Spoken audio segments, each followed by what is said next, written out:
அந்த லிவர் வந்து நம்ம பாடியிலேயே வந்துட்டு ஒரு ஃபேக்ட்ரின்னு சொல்லுவாங்க லிவரை. ஏன்னா அது அவ்வளோ வேலை பார்க்குது நம்ம உடம்புல வந்துட்டு காலையில் நம்ம எந்திரிச்சு சுவாசிக்கிற காற்றுலேருந்து, சிரிக்கிற சிரிப்புலேருந்து, பல்லு தேய்க்கும் போது நம்ம என்னெல்லாம் நம்ம அசைவுகள் நம்ம உடம்புல ஏற்படுதோ எல்லாத்தையுமே வந்துட்டு அந்த லிவர் வந்து கண்காணிச்சிக்கிட்டு தான் வரும். அது எல்லாத்தையுமே வந்து பார்த்து கடைசியாக காலைல நீங்கள் 6 மணிக்கு எந்திரிச்சு நைட்டு 11 மணிக்கு நீங்கள் தூங்க போகணும். அந்த 11 மணிக்கு தான் லிவரோட டைம் சொல்கிறாங்க சைனீஸ்.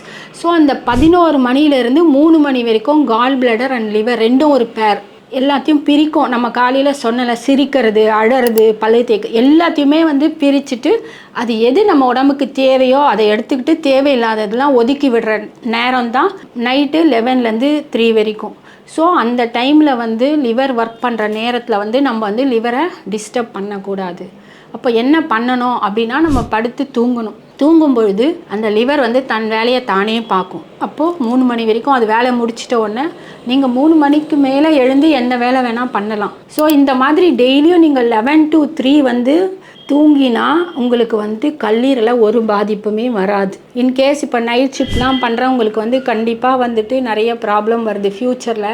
ஒரு 35 இயர்ஸ் வரைக்கும் ஒன்றுமே தெரியாது. ஆனால் 35க்கு மேலே லிவர் ப்ராப்ளம், ஃபேட்டி லிவர், அந்த மாதிரி லிவரில் சின்ன சின்ன விஷயங்கள் வந்து வரத்துக்கு வாய்ப்புகள் அதிகம். அதே மாதிரி அந்த டைமில் நான் தூங்க மாட்டேன், ஆனால் நான் உட்காந்து எழுதுவேன், படிப்பேன், எந்த வேலையும் பண்ண மாட்டேன், இது ஒன்றும் பிரச்சனை இல்லைல்ல அப்படின்னு நீங்கள் சொன்னீங்கன்னா அதுவும் தப்பு.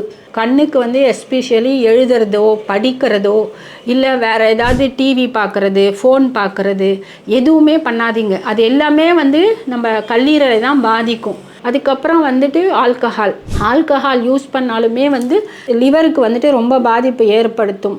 ஸோ அது மட்டும் தானா அப்படின்னு பார்த்தீங்கன்னா இல்லை. நிறைய பேர் பார்த்தீங்கன்னா ஒரு தலைவலி வந்தாலே ஒரு மெடிசன் போடுவாங்க, ஒரு கை வலினா மெடிசன் போடுவாங்க, எல்லாத்துக்குமே எல்லாம் ஒரு பெயின் கில்லர் மட்டும் இல்லாமல் அல்சர்னா ஒரு மாத்திரை வச்சுருப்பாங்க, பேக் பெயின்னா ஒரு மாத்திரை வச்சுருப்பாங்க, வயிறு வலினா ஒரு மாத்திரை வச்சுருப்பாங்க. டக்குன்னு எடுத்து போட்டுருவாங்க. எதுக்கு எடுத்தாலும் மெடிசன்ஸ் போடும்பொழுது என்ன ஆகும்னா அந்த கெமிக்கல்ஸ் ஓவராக போயிட்டு அதுவுமே வந்து நம்ம கல்லீரலை வந்து பாதிக்கப்படும். ஸோ அதே மாதிரி பார்த்திங்கன்னா ரொம்ப கவலைப்படுறது, ஓவர் எக்ஸ்ட்ரீம் கவலைப்பட்டிங்கன்னா கூட உங்களுக்கு எந்த கெட்ட பழக்கமும் இல்லைன்னா கூட கல்லீரல் பாதிக்கப்படும். நான் வந்து என்னோட பார்க்குற விதம், ஒரு பிரச்சனைன்னு வந்துடுச்சு, நான் ஃபெயில் ஆகிட்டேன் அப்படின்னா 2 பையன்கள் இருக்கும்போது ஒருத்தன் 2 பேருமே ஃபெயில் ஆகிடுவாங்க. ஒருத்தன்னா நினைப்பான் சரி பரவாயில்ல நம்ம பார்த்துக்கலாம், நெக்ஸ்ட் முறை நான் நல்லா படித்து அடுத்த முறை எழுதிக்கலாம் அப்படின்னு நினச்சிட்டு போவான். இன்னொருத்த வந்து ஐயோ நம்ம ஃபெயில் ஆகிட்டோமேன்னு உட்காந்து அதையே நினச்சி அப்படியே உருகுவான். ஸோ அப்படி இருக்கும்போது என்ன ஆகும்னா அவனோட லிவர் தான் பாதிக்கப்படும். கண்டிப்பாக அவனுக்கு நல்ல பையனாக இருப்பான், எந்த கெட்ட பழக்கமும் இல்லை, ரொம்ப நல்ல பையனாக இருந்தால் கூட, எல்லா ஒழுக்கமும் இருந்தால் கூட அந்த ஸ்ட்ரெஸ்ஸுன்றது வந்து அவ்வளோ ஒரு பவர்ஃபுல்லானது.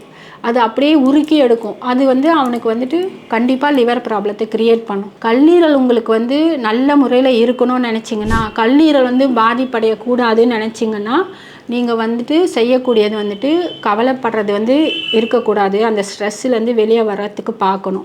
அதே மாதிரி நிறைய மெடிசன்ஸ் எடுக்கக்கூடாது. கண்டிப்பாக இந்த ஆல்கஹால் யூஸ் பண்ணக்கூடாது. அதே மாதிரி நைட்டு வந்து இந்த 11 மணிலேருந்து 3 மணி வரைக்கும் கண்டிப்பாக ஃபோனோ டிவியோ கண்ணுக்கு எந்த ஸ்ட்ரெயினும் கொடுக்காம நீங்கள் படுத்து பெட்டில் தூங்கி ஆகணும். இந்த மாதிரி பண்ணிங்கன்னா கண்டிப்பாக உங்களோட லிவர் வந்து கண்டிப்பாக ஆரோக்கியமாக இருக்கும். அதில் இதே கொஞ்சம் இது கூட டவுட்டே கிடையாது. அதனால் உங்கள் லிவர் பாதிக்கப்படாமல் இருக்கணும்னு நினச்சிங்கன்னா கண்டிப்பாக இதை ஃபாலோ பண்ணுங்கள்.